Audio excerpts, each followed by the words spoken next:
نہیں کرے گا تو اللہ تعالیٰ عوام سے بھی پوچھے گا جنہوں نے ایک نااہل کو بنا دیا، اور اللہ تعالیٰ اس حاکم سے بھی پوچھے گا جو حکومت ملنے کے بعد اس نے اگر انصاف سے کام نہ لیا، کیونکہ حکومت بھی اللہ تعالیٰ کی ہے، دینے والا بھی وہی ہے، اور پوچھنے کا حق بھی وہی رکھتا ہے۔ ہم کا جو اکنامک سسٹم ہے نا، اس کی بنیاد دو اصولوں پر ہے، جس سے کہ ایک منصفانہ نظام قائم ہو سکتا ہے۔ پہلا اصول تو یہ ہے کہ جو بھی لوگ ہیں، عوام ہیں، ان کو اللہ تعالیٰ کی طرف سے یہ بتایا گیا کہ جو تمہارے پاس مال ہے اس کو اپنے دوسرے بھائیوں کے لیے، اللہ تعالیٰ کی مخلوق کے لیے اس کو خرچ کرو اپنی مرضی سے، دلی خوشی کے ساتھ، انشراح صدر کے ساتھ۔ اور یہ صدقات کے متعلق اللہ تعالیٰ کا حکم ہے کہ وہ دینے چاہیے۔ صدقات سے بلائیں ختم ہوتی ہیں، انسان کی مصیبتیں ختم ہوتی ہیں، انسان کے دکھ دور ہوتے ہیں، اور وہ جو مصیبتیں آنے والی ہیں وہ دفع ہو جاتی ہیں صدقات دینے سے۔ میں ہر طرح کی خدمت ہے، جیسے کہ فرمایا کہ راستے میں سے ایک جھاڑی یا پتھر کو ہٹا دینا یہ بھی صدقہ ہے، اور اپنی بیوی کے منہ میں لقمہ دینا ثواب کی خاطر یہ بھی صدقہ ہے۔ السلام علیکم ورحمۃ اللہ وبرکاتہ۔ طارق بھائی، آپ بہت اچھی تمہید باندھ رہے ہیں، لیکن یہ ہے کہ جو کچھ آپ اپنے خیالات کا بیان کر رہے ہیں اس میں بعض جگہ کوئی کوشچنس پیدا ہوتے ہیں، تو آپ کا کیا خیال ہے کہ ساتھ ساتھ آپ کی 4-5 آڈیوز کے بعد آپ ہمیں تھوڑا سا ٹائم دے دیں؟ مزید عادلانہ نظام کو قائم کرنے کے لیے دوسرا اصول اللہ تعالیٰ نے یہ فرمایا بنایا کہ سب انسانوں کی یہ جو رضاکارانہ صدقات ہیں، اس سے لوگوں کی یہ مسائل حل نہیں ہو سکتے، اس لیے حکومت کی یہ ذمہ داری ہے کہ وہ ایسا انتظام کرے کہ لوگوں کے تمام مسائل حل ہو چکے ہیں۔ اور اس کے لیے سب سے پہلی بات جو حکومت کو آپ نے ٹیکس دینا ہے، اس میں زکوٰۃ کا حکم ہے، جیسا کہ آپ نے فرمایا کہ وہ 2.5% ہے۔ میں تھوڑا سا بیان کر دوں صرف اس کی تمہید کہ لوگوں کو پتہ چل جائے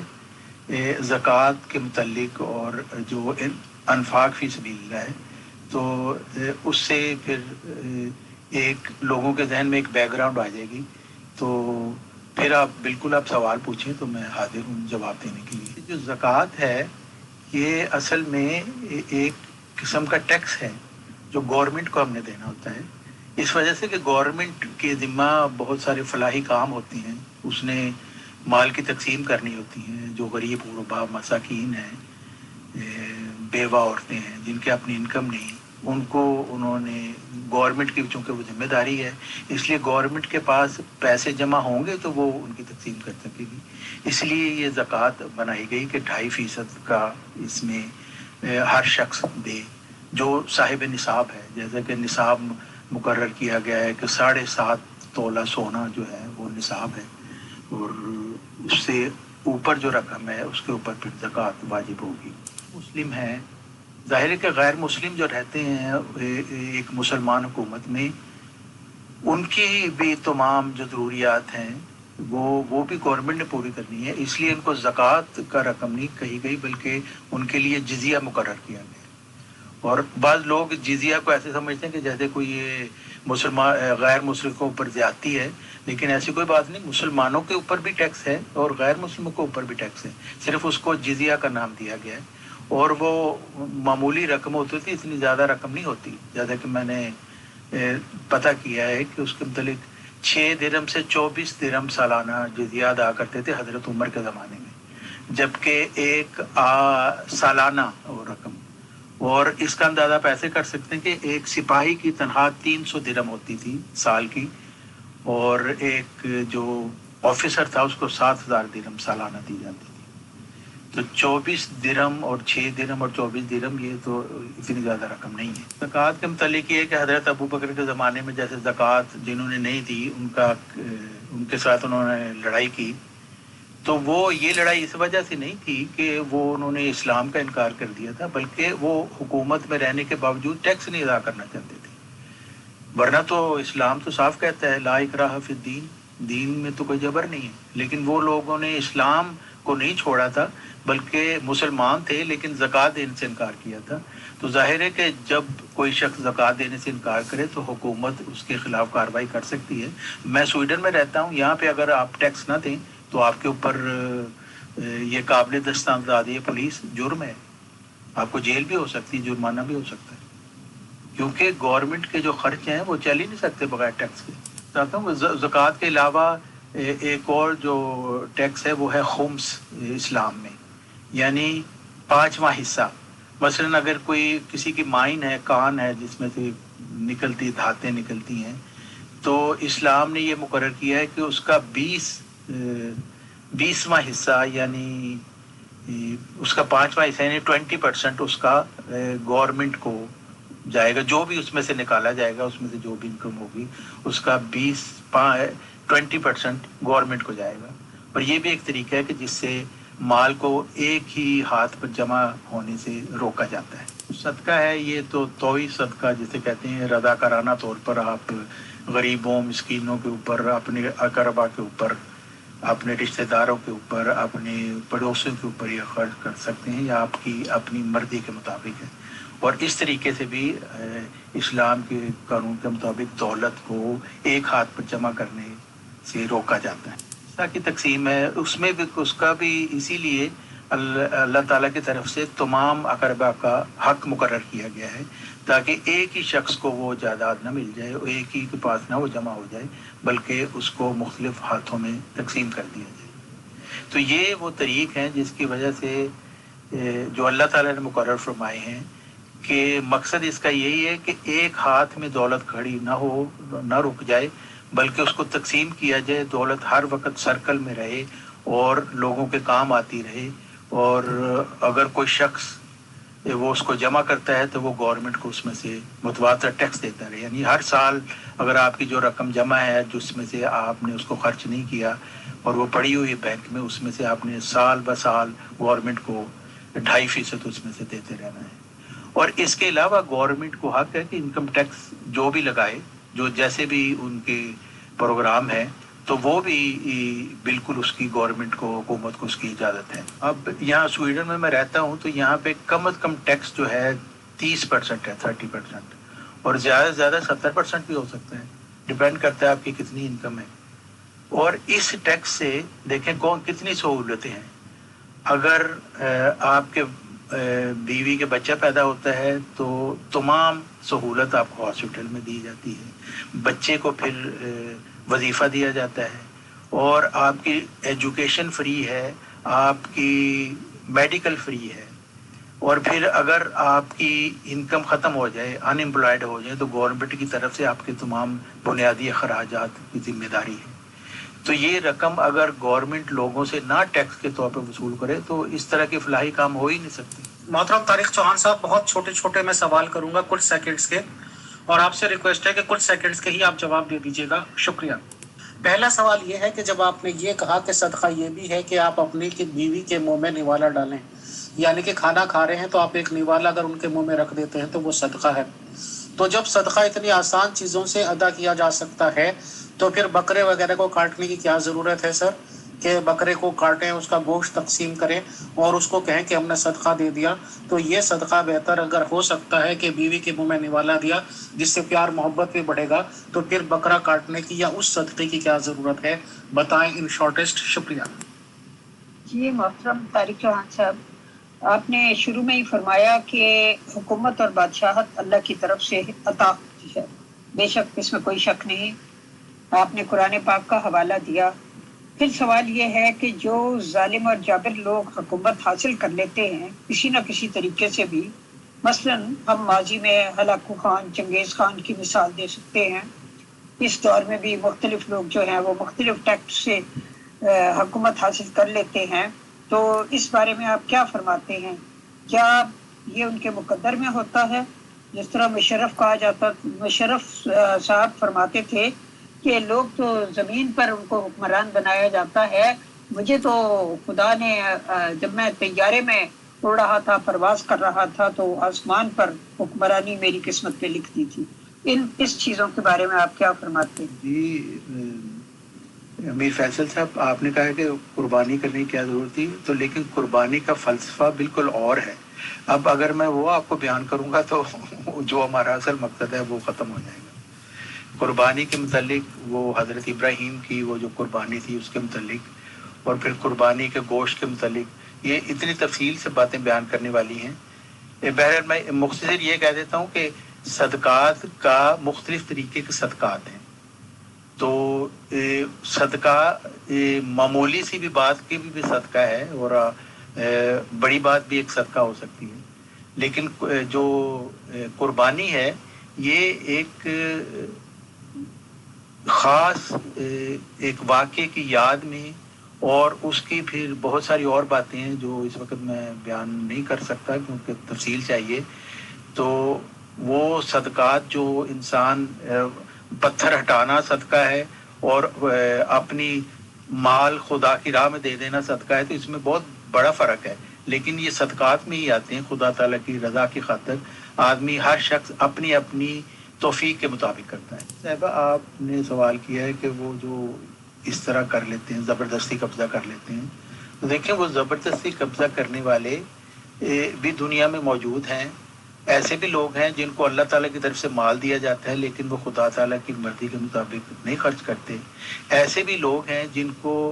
عوام سمجھتے ہیں کہ یہ اہل ہیں، ان کو وہ منتخب کرتے ہیں لیکن بعد میں پتہ چلتا ہے کہ وہ اس کے اہل نہیں. تو خدا تعالیٰ نے ہر شخص کو اس کے اعمال کے مطابق پوچھنا ہے. عوام نے اگر اپنا دیانتداری سے کسی کو اہل سمجھ کر ووٹ دیا ہے تو وہ بری ذمہ ہے. اگر وہ شخص جس کو ووٹ دے کر بنایا گیا ہے اگر وہ اپنی ذمہ داری پورا نہیں کرتا تو اللہ تعالیٰ اس سے پوچھے گا. تو یہ کام جو ہیں دنیا میں ہوتے رہتے ہیں، غلط کام ہر وقت، لیکن خدا تعالیٰ فوراً پکڑ نہیں کرتا کیونکہ انسان کو اللہ تعالیٰ نے یہ حق دیا ہے کہ وہ اپنی مرضی کے مطابق صحیح یا فیصلہ صحیح اور غلط کا فیصلہ کر کے اس کو چنے، لیکن اس کا جواب دے پھر وہ اللہ تعالیٰ کا ضرور ہوگا. محترم طارق چوہان صاحب، بہت چھوٹے چھوٹے میں سوال کروں گا کچھ سیکنڈز کے، اور آپ سے ریکویسٹ ہے کہ کچھ سیکنڈز کے ہی آپ جواب دے دیجیے گا. شکریہ. پہلا سوال یہ ہے کہ جب آپ نے یہ کہا کہ صدقہ یہ بھی ہے کہ آپ اپنی بیوی کے منہ میں نوالا ڈالیں، یعنی کہ کھانا کھا رہے ہیں تو آپ جی صاحبہ آپ نے سوال کیا ہے کہ وہ جو اس طرح. جی محترم، دوسرا سوال یہ ہے کہ کہنے کو تو یہ بات بہت خوبصورت لگتی ہے کہ اچھے ایماندار اور منصف مزاج لوگوں کو چنا کرو، لیکن پریکٹیکلی دیکھیں تو کہاں لوگوں کو چننے کا حق ہوتا ہے. بڑے بڑے مافیاز ہوتے ہیں جو پس پشت کام کر رہے ہوتے ہیں. تو اس بارے میں آپ کیا فرماتے ہیں؟ کیونکہ چیزوں کو بیان ہونا ان کا اور چیز ہے اور ان کے اوپر پریکٹیکلی عمل پیرا کس طرح ہوا جائے یہ ایک بہت ہی ڈفرینٹ اور مشکل عمل ہوتا ہے. حکومت کو یہ کہا گیا کہ وہ جو مال جمع ہوتا ہے وہ اللہ اور اس کے رسول کے لیے، قرابت والوں کے لیے، یتامى اور مساکین کے لیے، اور ان مسافروں کے لیے جو علوم پھیلانے کے لیے اور اللہ تعالیٰ کا نام بلند کرنے کے لیے دنیا میں پھر رہے ہوتے ہیں ان کے لیے ہے. لیکن جو حکومت مثلا اپنی ذاتی مقاصد کے لیے مال اکٹھا کرتی ہے وہ تو پھر خدا تعالیٰ کے حضور جواب دے ہے. محترم بس میرا ایک آخری سوال لے لیجیے، اس کے بعد مغل میم ہی بات کریں گی. کہ جیسے میں نے سنا ہے سعودی عرب مکہ یا مدینے میں جس جگہ پہ بھی ہوگا جنت البقیع کوئی چیز ہے، قبرستان ہے وہ، تو جیسے وہاں سے شاید 1400 سال پہلے ہی وہ چیز جگہ قائم ہو گئی ہوگی محمد صلی اللہ علیہ وسلم کے ٹائم میں، تو کیا اس میں ایسا کچھ بتایا گیا تھا کہ اگر وہاں پہ کوئی اپنا جنازے کو دفناتے ہیں تو اس میں کوئی زیادہ آپ کی زیادہ خصوصیات ہے؟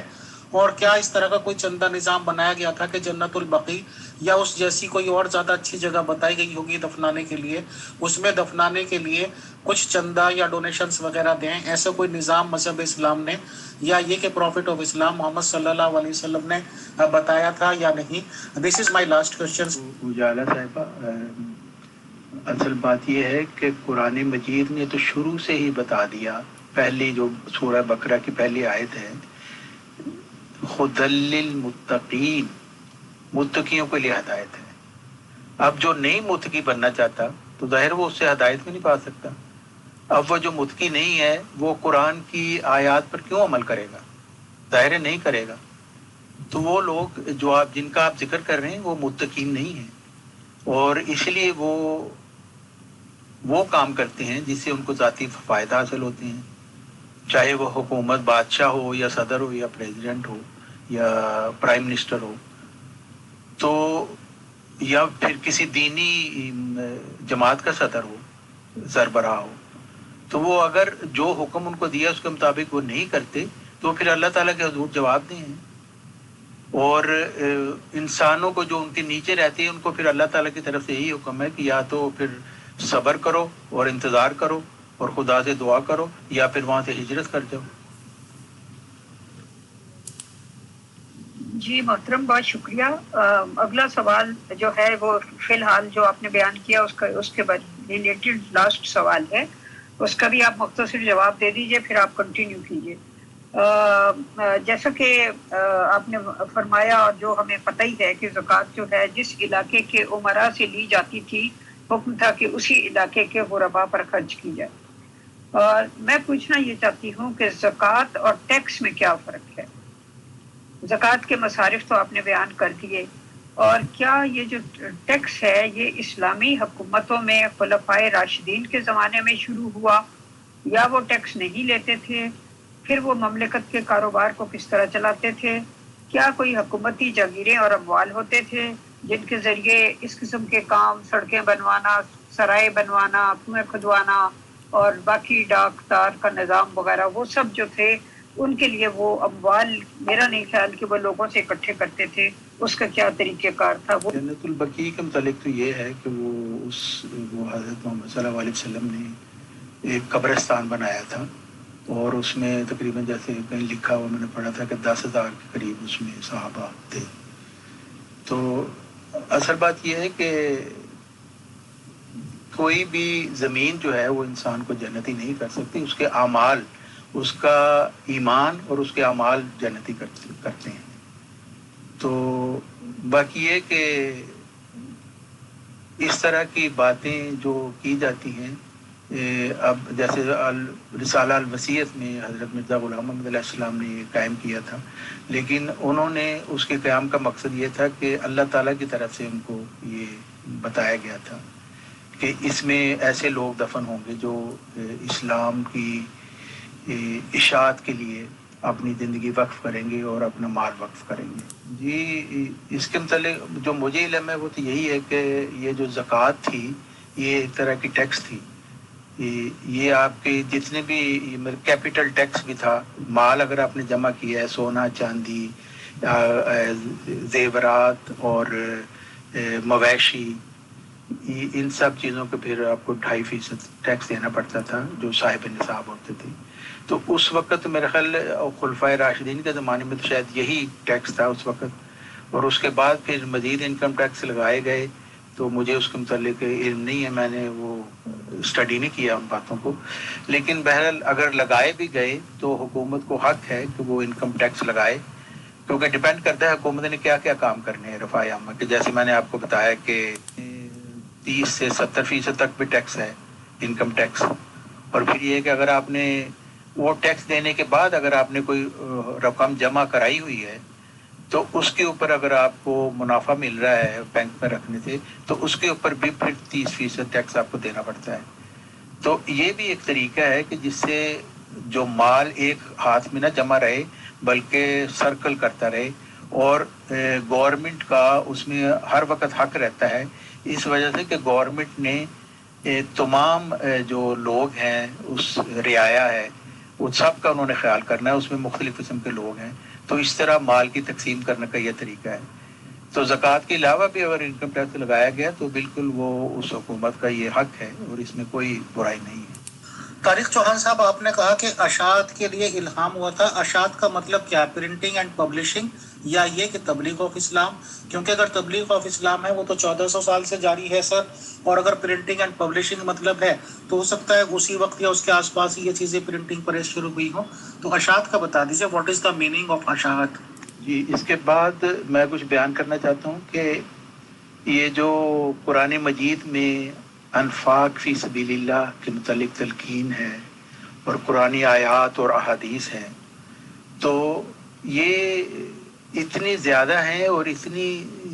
سخت ہیں کہ جیسے کہ کہا گیا کہ جو خدا کے دیے ہوئے میں سے نہیں خرچ کرے گا اس کو ایک دردناک عذاب دیا جائے گا. تو یہ جو چیزیں ہیں نا، یہ بہت سے لوگوں نے جو نفس پرست تھے انہوں نے بھی ان کو جان لیا. اشاعت سے مراد یہی ہے پبلشنگ، دین کی اشاعت یعنی دین کو عام کرنا، دین کی جو تعلیمات ہیں ان کو عام کرنا، اور وہ مختلف طریقے سے ہے اور صرف اس شہر یا اس گاؤں میں نہیں بلکہ تمام دنیا میں اس کو پھیلانے کا کام کرنا. جیسا کہ حضرت مرزا غلام محمد علیہ السلام کی دور میں یہ والی ایمبیشنز تھیں کہ اس میں سے پھر ایسے لوگ بھی تیار کیے جائیں گے جو اپنی زندگیوں کو وقف کریں اور ان کو پھر مدد بھی ملے. لیکن اس کے بعد کیا ہوا وہ پھر ایک اور کہانی ہے، اس کے اوپر ہم دوبارہ آئیں گے پھر انشاءاللہ. میں کہہ رہا تھا کہ یہ بہت سارے لوگ جو نفس پرست تھے انہوں نے بہت پہلے سے یہ جان لیا کہ خدا کے نام پر اگر مال اکٹھا کیا جائے تو یہ بہت ہی نفع بخش کاروبار ہے اور اس طریقے سے ذاتی مال کو بڑھایا جا سکتا ہے. کیونکہ لوگوں کو تو کہا جائے کہ اللہ تعالیٰ اور رسول کے نام پر دو اور اپنا سب کچھ قربان کر دو اگر جنت پانا چاہتے ہو، لیکن ان سے لے کر پھر اپنے ذاتی جو انسان کے اپنی خواہشات ہیں ان کو پورا کرنے کے لیے اس مال کو استعمال کیا جائے. پاک فی سبیل اللہ کے متعلق تلقین اور اس کی اہمیت کے متعلق جو قرآنی آیات اور احادیث ہیں اس سے سنانے سے لوگوں کے دل نرم ہو جاتے ہیں اور وہ پھر جنت کو پانے کے لالچ میں سب کچھ قربان کرنے کے لیے تیار ہو جاتے ہیں. اور ایک وجہ یہ بھی تھی کہ لوگوں نے اپنے مال غلط ذرائع سے اکٹھے کرنے شروع کر دیے. مثلا مسلمان ہوں، ہندو ہوں یا عیسائی ہوں یا کسی بھی مذہب کے ہوں، تو یہ ایسی بات نہیں کہ صرف مسلمانوں میں یہ چیز ہے، ہر مذہب میں خدا اور اس کے رسول یا اللہ تعالیٰ کی خاطر، دین کی خاطر قربانی کرنے کے لیے لوگوں کو ترغیب دی جاتی ہے اور اس طرح مال اکٹھا کیا جاتا ہے. کیونکہ لوگوں نے غلط طریقے سے مال کمایا ہوتا ہے اور ان کو یہ ہوتا ہے کہ ان کو پتہ ہوتا ہے کہ انہوں نے غلط طریقے سے مال کمایا اور وہ اس کو پاک کرنا چاہتے ہیں. کیونکہ زکوٰۃ کا مطلب ہے تزکیہ، یعنی مال آپ اپنے حلال مال میں سے جب آپ خدا کی راہ میں خرچ کرتے ہیں تو وہ اپنے مال کو آپ پاک کر لیتے ہیں. لیکن حرام مال میں سے خرچ کرنے سے وہ پاک نہیں ہوتا، وہ انسان کی اپنی ایک سوچ ہے. لیکن لوگوں نے چونکہ اس پوائنٹ کو سمجھ لیا اس لیے انہوں نے اس بات کو استعمال کیا اور خود پیسے کمائے اور اب تک کما رہے ہیں. یہ جو ہے مال جمع کرنے کا طریق یہ صرف ہمارے ملکوں میں نہیں ہے، بس سویڈن میں ہماری ایک چرچ کی تنظیم ہے، بہت مشہور، بہت پرانی تنظیم. انہوں نے استاذ مشون اس کا نام ہے، اور ان کے متعلق ایک سروے آیا تھا کہ اسٹاک ہولم میں جہاں پہ اتنے مہنگی وہ زمین ہے اور مہنگے مکان ہیں وہاں پہ انہوں نے غریبوں کے لیے فلیٹس بنائے. اور جب کسی جرنلسٹ نے وہاں سے جا کے پتہ کیا تو پتہ چلا کہ وہاں پہ وہ لوگ رہ رہے ہیں جو اس تنظیم کے ڈائریکٹر کے رشتہ دار تھے، یعنی غریبوں کے لیے جو مکان بنائے تھے اس میں اپنے وہ رشتہ دار رہ رہے ہیں. دوسری تنظیموں کے اخراجات کے متعلق بھی یہاں پہ آتا ہے کہ مثلاً کسی تنظیم کے متعلق آیا کہ وہ پیسے جمع کرتی ہے لوگوں پر خرچ کرنے کے لیے، لیکن ان کے اپنے 3 ڈائریکٹر ہیں جس کو 50,000 کرونر مہینے کی تنخواہ انہوں نے مقرر کی ہوئی ہے. تو اگر فرض کریں مہینے میں 1.5 لاکھ اکٹھا ہوا ہے تو وہ کہیں گے جی اس میں تو ہمارے اپنے خرچے پورے ہوئے ہیں. جیسے کہ ایک اخبار میں نے پڑھا تھا، ایک پیشہ ور اداکار خاتون تھی، اس نے کہا کہ یہ لوگ جو ہمارے پاس آتے ہیں ہمیں بھیک دیتے ہیں، یہ تو ہمارے اوپر احسان نہیں کرتے، ہم ان کے اوپر احسان کرتے ہیں ان سے بھیک لے کر، کیونکہ انہوں نے تو اتنے گندے گندے کام کیے ہوتے ہیں، گناہ کیے ہوتے ہیں، تو یہ اپنے گناہوں کی بخشش کروانے کے لیے ہمیں وہی بھیک دیتے ہیں اور ہمارا ان پر احسان ہے کہ ہم ان کی بھیک لیتے ہیں تاکہ ان کی بخشش ہو جائے. یہ جو جماعت احمدیہ ہے یہ بھی بہت ذہین لوگوں نے بنائی. مرزا محمود صاحب نے، وہ بہت ذہین آدمی تھے، تو انہوں نے بھی یہ چیزوں کو سمجھ لیا کہ مال کو جمع کرنے کا سب سے بہتر طریقہ یہی ہے کہ خدا اور رسول اور مسیح کے نام پر لوگوں سے چندہ لیا جائے اور پھر اپنی مرضی سے اس کو استعمال کیا جائے. اس کے لیے انہوں نے سب سے پہلی جو حربہ استعمال کیا، انہوں نے اسلامی اصطلاحات جو تھی ان کا ناجائز استعمال شروع کر دیا۔ مثلاً یہ ضروری تھا کہ جو خلافتی گدی انہوں نے 1956 میں قائم کی تھی، جو مرزا خاندان کی خلافتی گدی تھی، موروثی گدی، اس کی اہمیت اور اس کے مقام کو وہ واضح کرتے سب سے پہلے، اور اس طریقے سے کرتے کہ ان کی خلافت پہ کوئی اور قبضہ بھی نہ کر سکے۔ طریقہ اختیار کیا کہ سب سے پہلے تو انہوں نے کہا کہ وہ جو طریق تھا مرزا غلام محمد علیہ السلام نے بنایا تھا کہ ایک انجمن جو قائم تھی جس کے 14 ممبر تھے، اگر وہ طریق ہم لیں تو پھر تو یہ طریق تھا کہ وہ کسی کو خلیفہ بنا بھی سکتی ہیں اور اس کو معزول بھی کر سکتی ہے انجمن، اور یہ مرزا محمود صاحب کو منظور نہیں تھا کہ وہ انجمن کو اس طرح کے اختیارات دیے جائیں۔ جیسے کہ انہوں نے کہا کہ اس طریقے سے تو 2-4 لفنگے کھڑے ہو کر کہہ دیں گے جی کہ خلیفہ منتخب ہو گیا ہے، تو اس چیز کو وہ منع کرنا چاہتے تھے، اور وہ چاہتے تھے کہ خلافت جو ہے وہ مرزا خاندان میں ہی رہے۔ پر میں انہوں نے بڑے واضح طور پر یہ باتیں کی کہ اگر ہم اس کو اس طریقہ سیکیور نہیں کریں گے اور مرزا خاندان کی خلافت نہیں چلے گی، تو ہو سکتا ہے کہ حکیم نور الدین صاحب کے جو پہلے خلیفہ تھے ان کے بیٹے عبد الوہاب و عبد المنان آ کر اس پر قبضہ کر لیں۔ کہ اپنی 1956 کی تقریر میں کہا کہ مرزائی خلافتی گدی کو قیامت تک چلانے کے لیے پوپ کی طرز پر خلافت قائم کی جائے۔ انہوں نے ایک کمیٹی بنائی تھی جنہوں نے ریسرچ کر کے بتایا تھا کہ یہ سب سے اچھا طریقہ ہے کہ چند لوگ انتخاب کریں اور اعلان کر دیا جائے کہ خدا نے خلیفہ بنا دیے، یعنی لوگوں کو کہا جائے کہ یہ بنایا تو کمیٹی نے ہے، جو مرزا محمود صاحب کی بنائی ہوئی کمیٹی ہے، لیکن اصل میں لوگ اللہ تعالیٰ نے ان لوگوں کے دلوں میں ڈال دیا ہوتا ہے کہ کون سا خلیفہ بنانا ہے، تو اس طریقے سے یہ خلیفہ خدا بنا دیتا ہے۔ مرزائی خلافتی گدی کو مزید بلند روحانی مقام دینے کے لیے انہوں نے صریح جھوٹا دعویٰ یہ کر دیا کہ یہ جو خلافت ہے مرزا خاندان کی، یہ آیت استخلاف کے مطابق ہے۔ حالانکہ آیت استخلاف میں تو حضرت مرزا غلام محمد علیہ السلام نے صاف لکھا ہے کہ دائمی روحانی خلافت سلسلہ مجددین ہے، جو خلافت اسلامیہ محمدیہ ہے جس کے میں 13واں خلیفہ ہوں۔ لیکن یہ تعلیم چونکہ ان کے حق میں نہیں تھی، اس لیے انہوں نے اس تعلیم کا انکار کر کے تو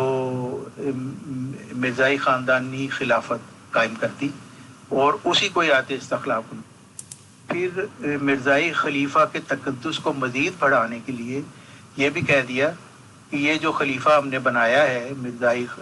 کمیٹی نے، اس کی اطاعت کرنا ایسا ہی فرض ہے جیسے اللہ تعالیٰ اور رسول صلی اللہ علیہ وسلم کی اطاعت کا حکم ہے، یعنی آپ اس کے متعلق اس کو کچھ کہہ ہی نہیں سکتے، اس کے متعلق آواز بلند ہی نہیں کر سکتے، اس پر کوئی اعتراض نہیں کر سکتے۔ پھر مرزا محمود صاحب کی کمیٹی کے بنائے خلیفوں کو ہی آپ نے کہا کہ یہی مجددین ہے، حالانکہ حدیث مجددین کے مطابق تو اللہ تعالیٰ نے ہر صدی پر مبعوث کرنے کا، مجددین کو مبعوث کرنے کا فرمایا ہے، اور یہی بات حضرت مرزا غلام محمد علیہ السلام نے فرمائی ہے کہ یہ سلسلہ مجددین ہی جو ہے وہ دائمی روحانی خلافت ہے، کیونکہ یہ حضرت محمد صلی اللہ علیہ وسلم کے نائب ہوتے ہیں، اور آیت استخلاف میں تو اللہ تعالیٰ نے حضرت محمد صلی اللہ علیہ وسلم کے خلیفوں کا وعدہ دیا ہے، لیکن مرزا خاندان کے خلیفے کہتے ہیں ہم مسیح کے خلیفے ہیں، وہ پھر جھوٹ بولتے ہو کہتے ہیں ہم آیت استخلاف کے مطابق ہیں۔ جی محترم، یہاں ایک سوال پیدا ہوتا ہے کہ کیا خلفائے راشدین کے دور میں بھی اسی طرح کا تاثر تھا کہ آپ بالکل آواز بلند نہیں کر سکتے، خلفاء سے کوئی سوال نہیں پوچھ سکتے، کسی قسم کا ان کا محاسبہ نہیں کر سکتے، اور دوسرا یہ کہ کیا وہ خلفاء لیوش زندگیاں بسر کرتے تھے یا ان کی زندگیاں سادہ تھیں؟ اس کا بھی پلیز ذرا بریف جواب دے دیجیے گا۔ پھر اس مرزائی خاندانی گدی کو چلانے کے لیے قیامت تک انہوں نے حضرت مرزا غلام محمد علیہ السلام کے عقیدہ اجرائے نبوت کا بھی انکار کر دیا، جس کی بنیاد قرآن مجید پر ہے، کیونکہ اللہ تعالیٰ نے سورہ نساء میں فرمایا ہے کہ اللہ تعالیٰ اور رسول صلی اللہ علیہ وسلم کی اطاعت کرنے والوں کو نبوت کا انعام بھی ملے گا، جو سب سے بڑا انعام ہے۔ لیکن انہوں نے کہا کہ مرزائی خلیفہ کے ہوتے ہوئے نہ کسی مجدد کی ضرورت ہے نہ نبی کی ضرورت ہے۔ یہ میرا خیال ہے سب کو پتہ ہے کہ حضرت وہ جو خلفائے راشدین تھے وہ کتنی سادہ زندگی بسر کرتے تھے۔ حضرت ابو بکر رضی اللہ تعالیٰ عنہ کے متعلق ہے کہ انہوں نے کہا وہ پہلے دن اپنے کندھے پہ جو وہ کپڑے کا کاروبار کرتے تھے، وہ کپڑے ڈال کے تو وہ باہر نکلے، تو صحابہ نے کہا آپ کہاں جا رہے ہیں؟ کبھی میں نے اپنی روٹی تو کمانی نا، میرے بیوی بچے ہیں۔ تو انہوں نے کہا کہ نہیں، اس طرح تو نہیں ہو سکتا، آپ کے خلیفہ کے طور پہ آپ کی جو ذمہ داری ہیں وہ آپ پوری نہیں کر سکیں گے، تو ہم اس طرح کرتے ہیں، ہمیں آپ کا وظیفہ مقرر کر دیتے ہیں۔ تو انہوں نے کہا کہ ٹھیک ہے، اگر آپ نے میرا وظیفہ مقرر کرنا ہے تو میرا وظیفہ اتنا مقرر کر دیں جتنی ایک مزدور کی تنخواہ ہے۔ تو لوگوں نے کہا کہ اس مزدور کی جتنی تنخواہ ہے اس میں آپ کا گزارا کیسے ہوگا؟ انہوں نے کہا اگر میرا گزارا نہیں ہوگا تو میں مزدور کی تنخواہ بڑھا دوں گا۔ اور پھر یہ کہ جب وہ بنے تو انہوں نے یہ نہیں کہا کہ میری اطاعت کرنا تم پر فرض ہے، انہوں نے کہا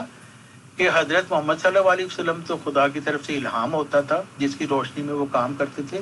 مجھے الہام کا دعویٰ نہیں ہے، اس لیے جب تک تو میں اللہ اور اس کے رسول کے حکم پر چلوں تو میری اطاعت کرنا، اور جب میں نہ چلوں تو مجھے پکڑ کے سیدھا کر دینا۔ تو آج کے کون سا یہ مرزائی خلیفہ ہے جو یہ بات کہتا ہے کہ مجھے پکڑ کے سیدھا کر دینا؟ یہ تو خدا اور رسول کے خلاف باتیں کرتے ہیں، اور کسی کو جرت نہیں ہے کہ ان کے متعلق کوئی انگلی بھی اٹھا سکے، کیونکہ اس کو تو پھر بائیکاٹ اور اخراج اور ظلم اور جس کا ہر وقت یہاں پہ ذکر ہوتا رہتا ہے۔ تو پھر یہ کہ خلیفہ کی اصطلاح کو غلط طور پہ استعمال کیا اپنے ذاتی مقاصد کے لیے۔ پھر انہوں نے انفاق فی سبیل اللہ کی جو اصطلاح ہے اس کا مطلب یہ کر دیا کہ جماعت مرزائیہ کو چندہ دینا، یعنی اللہ تعالیٰ کی خاطر تم اپنی جان مال وقت جو قربان کرو گے، اس کا مطلب ہے کہ آپ خلیفہ کے لیے یہ کام کریں۔ یعنی لوگوں کو یہ باور کرا دیا کہ انفاق فی سبیل اللہ کی تمام قرآنی آیات اور حدیث کا منشا یہ ہے کہ جماعت مرزائیہ پر سب مال قربان کر دیے جائیں۔ اکثر یہ جب تحریک کرتے ہیں نا مال اکٹھا کرنے کی، تو یہ بڑی یہ حدیث سناتے ہیں جو بالکل صحیح حدیث ہے کہ ایک دفعہ حضرت محمد صلی اللہ علیہ وسلم عورتوں میں تقریر کرنے کے لیے گئے اور وہاں پہ تقریر کی، تو اور بتایا کہ جیسے کہ بھی جہنم میں عورتیں بہت زیادہ ہوں گی، تو عورتوں نے اپنے زیور اتار کے خدا کی راہ میں دینے شروع کر دیے۔ تو یہ بھی چاہتے ہیں کہ اسی طرح آج بھی عورتیں کریں اور ان کے لیے اپنے زیور اتار کر دے دیں جماعتی خلیفہ کے لیے، تاکہ یہ اپنے مال اکٹھے کریں پاناما لیک میں اور اس میں اکاؤنٹ میں جمع کریں اپنے، کیونکہ لوگوں سے مال اکٹھا کر کے خدا کی خاطر اپنی ذاتی عیاشیوں کے لیے استعمال کرنا یہ تو خدا تعالیٰ کا حکم نہیں ہے۔ اور ان کا طریقہ مال اکٹھا کرنے کا یہ ہے کہ یہ ہر وقت اپنی تقریروں میں انفاق فی سبیل اللہ کے متعلق قرآنی آیات اور حدیث کو بتاتے رہتے ہیں ان کو، اور لوگوں کو ڈراتے رہتے ہیں کہ اگر مال خرچ کرنے میں سستی کرو گے تو دردناک عذاب کے لیے تیار ہو جاؤ۔ یعنی یہ سمجھتے ہیں ہمیں تو کوئی عذاب نہیں ملے گا، لیکن لوگوں کو یہ ڈراتے رہتے ہیں کہ اگر ہمیں مال نہیں تم اپنا دو گے تو تمہاری یہی مال جہنم میں تمہیں اس سے داغا جائے گا۔ اور یہ انتہائی بے شرمی ہے کہ لوگوں کو ڈرا کر ان سے مال اکٹھا کرنا اور پھر اپنے ذاتی مقاصد کے لیے اس کو خرچ کرنا۔ ایک ریسنٹ خطبہ مرزا مسرور صاحب نے جب وہ مالی نظام تحریک جدید اور اس طرح کے جو چندے ہیں ان کی تحریک کرتے ہیں نا، تو اس وقت وہ اس طرح کی باتیں کرتے ہیں کہ لوگوں کے دل نرم ہوں اور لوگ تیار ہو جائیں سب کچھ قربان کرنے کے لیے ان مرزائی خلافوں کے لیے۔ فرماتے ہیں اللہ تعالیٰ نے قرآن کریم میں مختلف جگہوں پر مالی قربانی کی طرف توجہ بھی دلائی ہے، ترغیب بھی دلائی ہے، اور مومن کی نشانی بتائی کہ وہ اللہ تعالیٰ کی راہ میں مال خرچ کرنے سے نہیں گھبراتے، اور یہی فرمایا کہ تم نیکی کو ہرگز حاصل نہیں کر سکتے اور نیکیاں بجا لانے کی توفیق بھی ہرگز نہیں مل سکتی جب تک دل کی کنجوسی اور بخل دور نہ ہو، اور تم اللہ کی راہ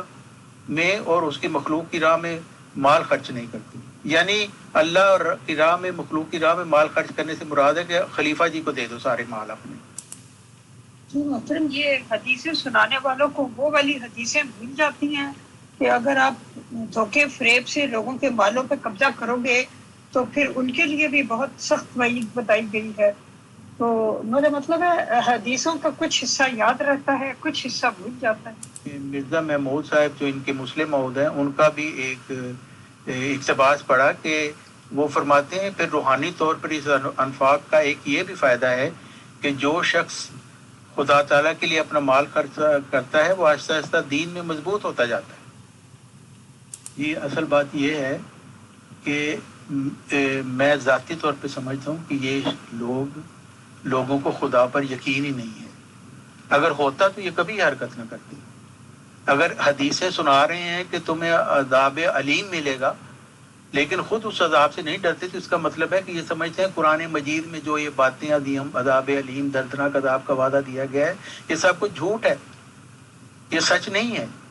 اس لیے ان کو کچھ شرم حیا نہیں آتی، یہ لوگوں کے مال ناجائز طور پر ان سے لیتے ہیں اور ان کو اپنی ذاتی مقاصد کے لیے استعمال کرتے ہیں، مال جمع کرنے کے لیے استعمال کرتے ہیں، اپنی عیاشیوں کے لیے استعمال کرتے ہیں۔ تو اس کے علاوہ اور کوئی ایکسپلینیشن ہو ہی نہیں سکتی۔ مسرور صاحب نے اسی خطبہ میں لوگوں سے مال کھینچنے کے لیے یہ کہا کہ پیارے آقا نبی کریم صلی اللہ علیہ وسلم کبھی بھی اپنی ضرورت سے زائد مال کو گھر میں نہیں رکھا بلکہ فوراً غریبوں اور یتیموں کے گھروں میں نکل جاتے اور ان کی ہر ممکن امداد فرماتے۔ یہی اسوہ صحابہ کرام کا تھا جنہوں نے اپنے گھروں کا سارا اور آدھا مال خدا کی راہ میں بے دریغ پیش کر دیا، جس کے بدلے میں انہوں نے خدا تعالیٰ نے دنیا میں ان کو جنت کی بشارت دے دی۔ اور حضرت محمد صلی اللہ علیہ وسلم نے فرمایا جو شخص خدا تعالیٰ کے راستے میں کچھ خرچ کرتا ہے اسے اس کے بدلے میں 700 گنا زیادہ ثواب ملتا ہے۔ لوگوں کو دھوکہ دینے اور ان سے مال اکٹھا کرنے والے دھوکے سے ان کے لیے بھی دردناک عذاب کا وعدہ ہے، کیونکہ وہ ان لوگوں سے بدتر ہیں جو نہیں دیتے، کیونکہ وہ تو ایسے لوگ ہیں جو غلط طریقے سے مال اکٹھا کرتے ہیں، وہ ایکچولی وہ لوگ جو سچ مچ اس کے حقدار ہیں ان کا وہ حق مارتے ہیں، کیونکہ ایک شخص جو آپ کو سارا مال دے رہا ہے اس کے پاس تو کچھ اور مال بچے گا ہی نہیں کسی اور کو دینے کے لیے، اور وہ مال جو آپ اس سے لے رہے ہیں خدا کی خاطر وہ آپ خرچ کر رہے ہیں اپنے ذاتی اخراجات پہ، تو اس سے بڑا عذاب تو کوئی اور ہو ہی نہیں سکتا۔ ان کا طریقہ ہے جماعت مرزائیہ کہ ہر وقت روتے رہنا کہ جماعت کے اخراجات بڑھ رہے ہیں، لوگ مزید مالی قربانیاں کریں، اور اس لیے انہوں نے 48 چندے بنائے ہوئے ہیں کہ ایک لازمی چندہ ایک کہہ دیا اور اس کے بعد دوسرے چندے جو کہتے ہیں یہ جی رضاکارانہ طور پر چندے ہیں، لیکن عملی طور پر یہ ہے کہ وہ ہر چندے کے لیے انہوں نے محصلین مقرر کیے ہوئے ہیں۔ محصلین کا مطلب ہے کہ وہ لوگ جو چندہ وصول کرنے پر مقرر کیے گئے ہیں، اور آپ چندہ عام دینے کے بعد جو لازمی چندہ ہے جو آپ کا 6% انکم کا ہے تو یہ علیحدہ لوگ جو مقرر کیے وہ آپ کے جب بھی آپ مسجد جائیں گے یا آپ کو دیکھیں گے تو ہر کوئی آپ کو اپنے چندے کے متعلق کہے گا، حالانکہ وہ لازمی چندہ نہیں، لیکن وہ کہے گا جی یہ میرا بجٹ ہے اور آپ اس میں دیں، کچھ تھوڑا دے دیں تھوڑا، تو ہر شخص ہی آپ سے تھوڑا کر کے مزید لینا شروع کر دے گا۔ اور تحریک جدید وقفے جدید جیسے چندے ہیں ان میں تو یہ ہے کہ ہر دفعہ آپ چندہ بڑھا کے دیں، یہ بھی کہتے ہیں یہ لازمی نہیں ہے لیکن تقریباً لازمی ہے یہ بھی کہہ دیتے ہیں، تو یہ سارے دھوکہ دہی اور فراڈ ہیں لوگوں کو ان کے مال پر قبضہ کرنے کے لیے۔ جماعت مرزائیہ میں انہوں نے 2 قسم کے لوگ مقرر بنائے ہوئے ہیں، یعنی جن میں فرق کیا جاتا ہے، وہ جو شرع کے مطابق چندہ دیتے ہیں وہ اعلیٰ مقام رکھتے ہیں، اور جو شرع کے مطابق چندہ نہیں دیتے یا نہ دہندے ہیں وہ دوسرے درجے کے شہری مقرر ہوتے ہیں، اور یہ کہتے ہیں کہ جی نہیں ہم تو کسی کو کچھ نہیں کہتے، لیکن یہ بالکل غلط بات ہے۔ 60 سال سے میں بھی اسی جماعت میں رہا ہوں، مجھے پتہ ہے ہر مسجد پہ جب آپ جاتے ہیں جمعہ پڑھنے اس سے پہلے یہ جو محصلین ہیں چندہ وصول کرنے والے یہ سب سے پہلے یہ آپ کو ملیں گے اور یہ آپ کی سر کھائیں گے جان کھائیں گے کہ یہ چندہ دے دیں، اور یہ اس طریقے سے ان کی تذلیل کرتے ہیں کہ جب چندہ جلسہ عام کیا جاتا ہے سب لوگوں کو بلایا جاتا ہے، اسی جلسہ عام میں یہ رکھتے ہیں کہ جی ہم نے انتخاب ہوگا، الیکشن ہوگا کہ کون سے عہدیدار ہوں گے آئندہ سال کے لیے یا 3 سال کے لیے جیسے بھی ہوتا ہے،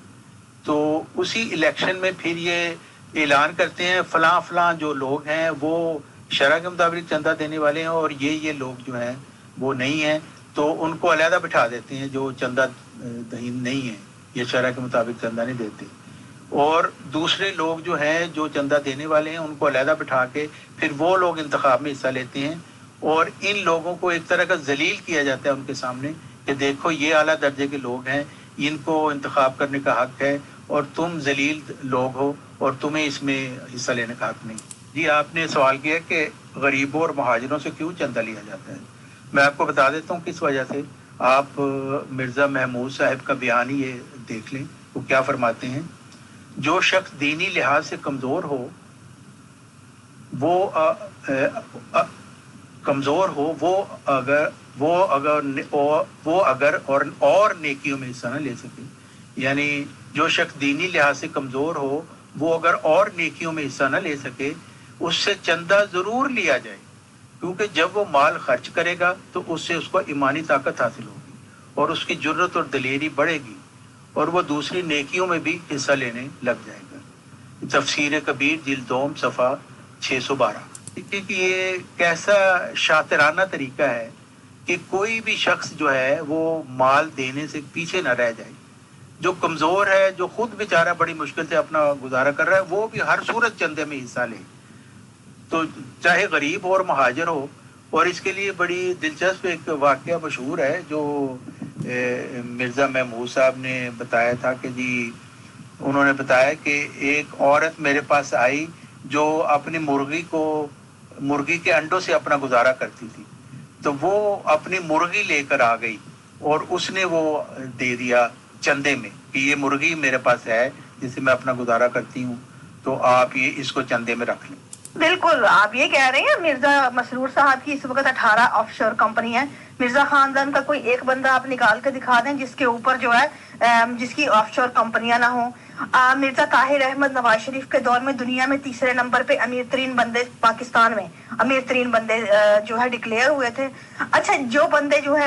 انڈیا سے آتے ہیں خالی ہاتھ، جن کے مرزا غلام احمد صاحب نے جب پہلی کتاب لکھی ہے، چندے لے کے کتاب لکھی ہے، ان کی اولاد کے پاس آف شور کمپنیاں آ جاتی ہیں، ان کا کوئی والی وارث نہیں پوچھنے والا ان کو۔ پھر ان کی عیاشیاں دیکھیں، وہاں پہ رہتے ہوئے مرزا لقمان کی بیٹی، مرزا بشر کی بیٹی، مرزا انس کی بیٹی، مرزا طاہر کی بیٹیاں، یہ میرے ساتھ میری کلاس فیلو رہی ہیں۔ آپ ان سے پوچھیں، یہاں تک سندھ تک جاتے تھے نا، وہ جہازوں کی ٹکٹیں وہ جہاز لوکل جہازوں پہ چارٹر کروا کے جاتی تھی ہیں۔ یہاں پہ عام پبلک جو ہے وہ چندے دینے والے جو ہیں، جن کے چندوں پہ عیاشیاں ہوتی ہیں، وہ بیچارے ان کو کبھی دیکھیں، وہ ان کو یہ دیتے ہیں فضل عمر ہسپتال میں، اگر ان کو فری میں دے کے علاج تو بڑا سناتے ہیں بہت بڑا احسان کیا ہے۔ یہاں سے آپ ان کی لڑکیاں اٹھا اٹھا کے بیچتے ہیں، میں جو باہر کے دوسرے شہروں کو کتنوں کی بتاؤں، میں آپ کو لسٹ دیتی ہوں جن لڑکیوں کو ان لوگوں نے اٹھوا کے باہر کے سیاستدانوں کو بھجوایا ہے اور ان سے اپنے کام نکلوائے ہیں۔ اگر میں غلط ہوں تو آپ یہ مجھے ثابت کر دیں میں غلط ہوں۔ چودھری کریانہ ربوہ میں بڑا مشہور تھا، اس کی 2 بیٹیاں یتیم لڑکیاں تھیں جو جن کی ماں بچپن میں ان کی گود میں تھی، فوت ہو گئی، اور اس کو ان لوگوں نے اس طرح ان کو بیچاروں کو ملیس کیا، ان لڑکیوں کو، پھر اٹھوا کے، خوبصورت لڑکیاں تھیں، یہ تمام کام نکلوائے لونڈے بازیوں میں۔ کون آپت میں نمبر جتنے مرزا خاندان کے ہیں، ابھی جو پچھلے دنوں ایک مرزا کیا نام ہے فوت ہوا ہے، جس کا انہوں نے جنازہ پڑھا ہے، بھشتی مقبرے میں دفنایا ہے، اس نے تو اپنے گھر کی نوکرانی کے ساتھ شادی کی ہوئی تھی، اس سے بچہ پیدا ہوا تھا جس کو زنا کہتے ہیں نا۔ اور بیگم صاحبہ جو ہے وہ بھی خاندان کی عورت ہیں، لیکن وہ گھر کی نوکرانی کو پھر نکاح کروایا انہوں نے، اس سے بیٹا ہے، بچہ ہے۔ مرزا لقمان کے جو ہے باہر اس نے منہ مارے، اس کے مرزا طاہر کی بیٹی کے علاوہ باہر کے لوگوں کوئی اس نے عورت نہیں چھوڑی، نہ سکھ چھوڑی ہے، نہ ہندو چھوڑی ہے، نہ کوئی کرسچن چھوڑی ہے۔ بندہ کہنے کی کیا، آپ لوگوں کو ہر چیز الاؤڈ ہے، اس لیے کہ آپ لوگوں کی باتیں باہر نہیں آتی، آپ لوگوں کو موقع مل جاتا ہے دوسروں کے گریبان میں انگلیاں اٹھانے کا۔ جناب یہ کام نہیں اب ہوں گے، نہ میں ہونے دوں گی ایسے کام، کیونکہ میں ان چیزوں کی گواہ ہوں، اس لیے میں کسی کو مارجن دینے پہ تیار نہیں ہوں۔ اگر کوئی غلاظت ہے، جہاں ہے جیسی ہے، اس کو اسی طرح قابل مذمت کرنا ہمارا فرض بنتا ہے، ورنہ ہم اتنی اب پاگل نہیں ہیں کہ ہم آپ لوگوں کے ہاتھوں ذلیل ہوں اور دوسروں کو لتاڑتے پھریں۔ یہ بہت انف ہو گیا یہ گیم، آخر بھگتتے تو میرے اور آپ جیسے ہیں نا عام لوگ، تو ہم اب مزید بھگتنے کے لیے تیار نہیں ہیں، ہمارے بس ہو چکی، ہاتھ اٹھا دیے، اور ہمارے لیے آپ بھی اتنے ہی غلیظ ہیں جتنے کوئی دوسرے۔ یہ واقعہ انہوں نے چندہ دینے کے لیے لوگوں میں ایک مزید حوصلہ پیدا کرنے کے لیے کہ آخری جو چیز آپ تمہارے پاس ہے نا وہ بھی چندے میں دے دو۔ انہوں نے یہ اس عورت سے نہیں پوچھا کہ میری پیاری بہن یا بیٹی تم اپنا گزارا کیسے کرو گی اگر یہ مرغی بھی دے جاؤ گی۔ تو اس کے متعلق ایک اور بات بھی مشہور ہے کہ وہ جب گھر آئی تو اس کا خاوند بیچارہ بستر پہ لیٹا ہوا تھا، تو اس نے کہا، اسے جب پتہ چلا کہ وہ اپنی مرغی بھی دے آئی ہے جس سے ہمارا گزارا ہوتا تھا، تو اس نے کہا کہ اب ہم کیا کریں گے؟ تو وہ عورت نے اس کو یہ کہا، اس کا جذبہ ایسا زیادہ، اس نے کہا کہ زیادہ باتیں نہ کرو، میں تمہیں بھی جا کے چندے میں دے جاؤں گی۔ میری جو بیٹا ہے، اس نے جب وہ بچہ تھا، اس کو جب یہ سنایا گیا تو وہ اس کو اتنا دکھ ہوا اس بات کا کہ ابو وہ جو عورت تھی وہ بیچاری تو اپنا مرغی بھی دے گئی، تو اس بیچاری کا گزارا کیسے ہوا کرے گا؟ اور یہ کتنا بڑا ظلم ہے، اس کو ہم فخر سے کیسے بیان کر سکتے ہیں؟ یہ تو ہم ظالم لوگوں میں شمار ہوتے ہیں اس سے۔ جی، یہ جو خاتون بتا رہی ہیں یہ بالکل ایسی ہے، میں اس کا گواہ ہوں، اور میں اس چیز کا بھی گواہ ہوں کہ ہم جب یہ ساری چیزیں دیکھتے تھے تو اس وقت ہم میں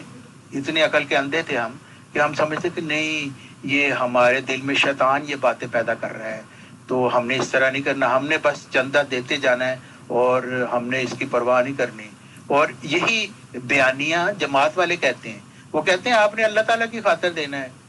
آپ کو آپ کی نیت کا ثواب ملے گا، آپ اپنا چندہ دیتے جائیں اور دیتے جائیں اور دیتے جائیں اور چندے کو بڑھاتے جائیں، اور اس چیز کی فکر نہ کریں وہ کیسے خرچ ہو رہا ہے، اس کے متعلق آپ سے نہیں پوچھا جائے، بلکہ آپ سے اللہ تعالیٰ آپ کو جنت کی نوید اس لیے دیتا ہے کہ آپ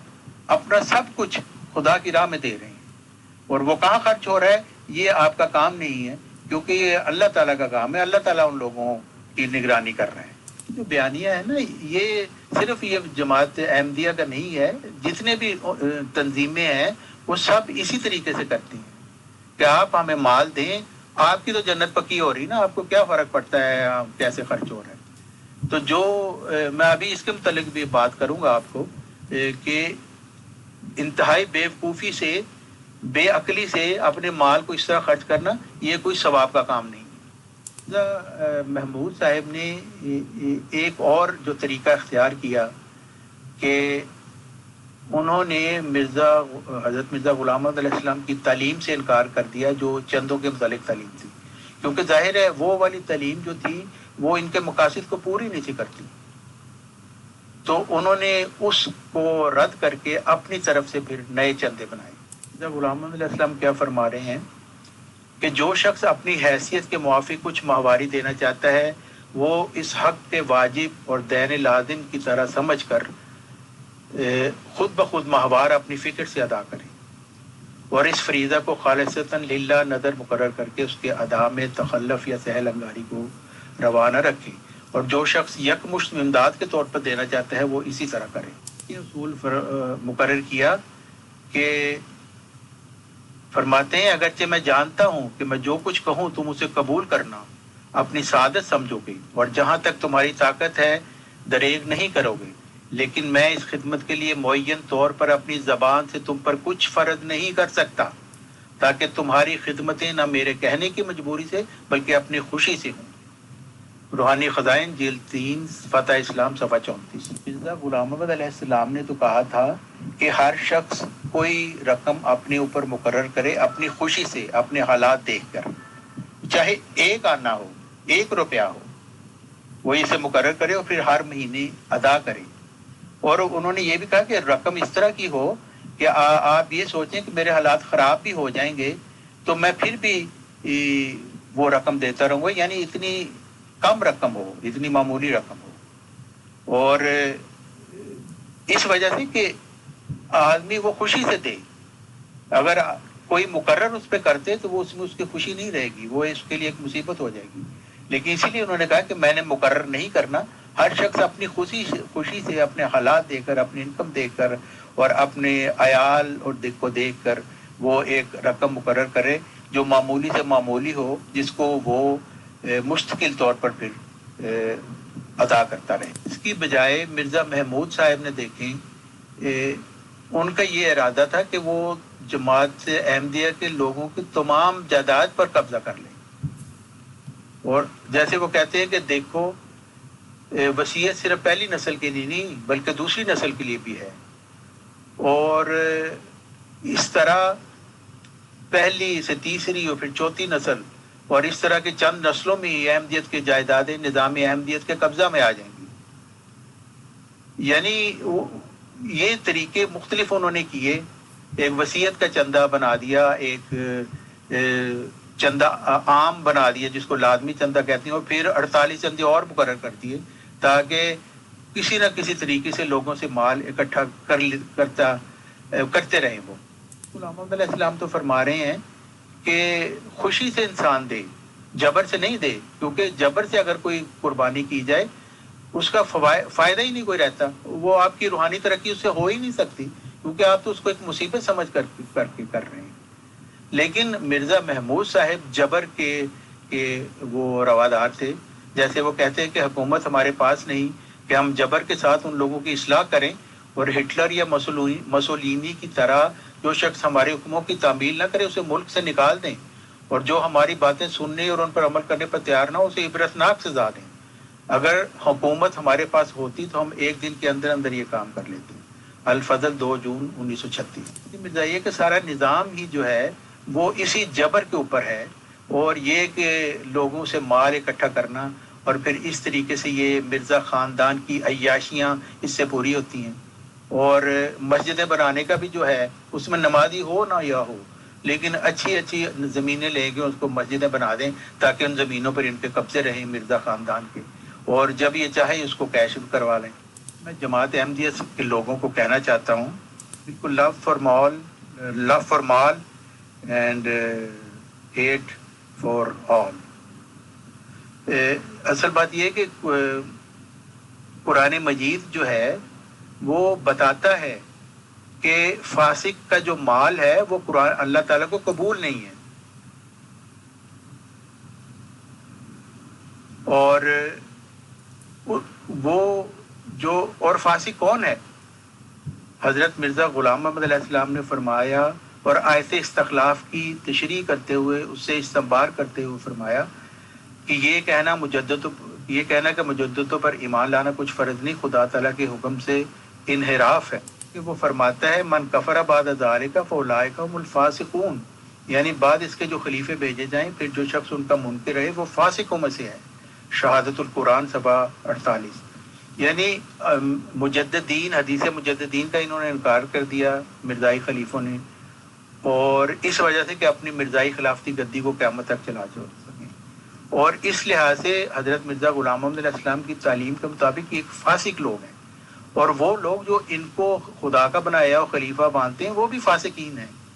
اور پھر فاسقین کے متعلق اللہ تعالیٰ فرماتا ہے واللہ لا یہدی القوم الفاسقین, اور اللہ تعالیٰ فاسق قوم کو ہدایت نہیں دیا کرتا ہے. فإن اللہ لا یرضی عن القوم الفاسقین, اللہ تعالیٰ فاسقین سے ہرگز راضی نہیں ہوتا. اور پھر فرمایا فہل یہلک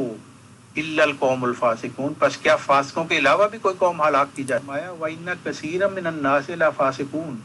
یقیناً لوگوں میں کثیر تعداد فاسقین کی ہے. یعنی مرزائی کہتے ہیں ہم بڑی تعداد ہے ہماری, ہم کروڑوں میں ہیں,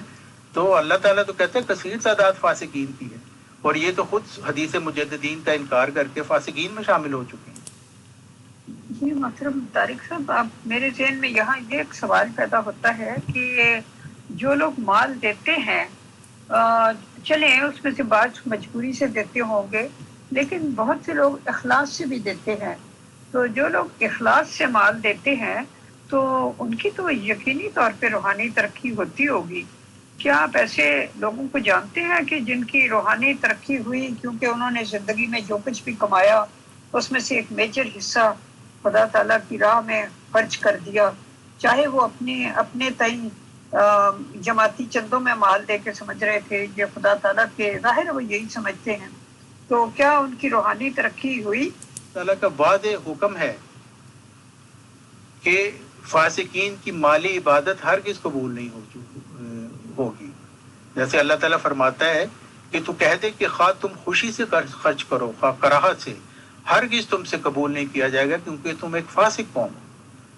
تو یہ مرزا خاندان کے اوپر جو خود فاسق ہے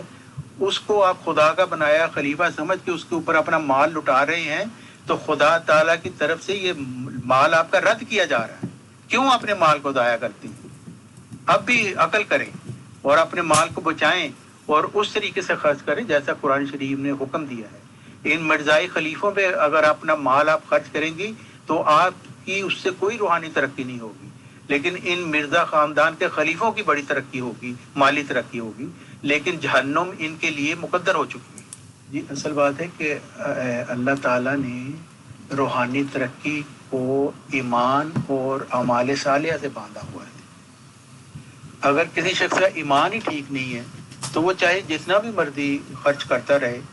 وہ اس کو وہ روحانی ترقی مل نہیں سکتی۔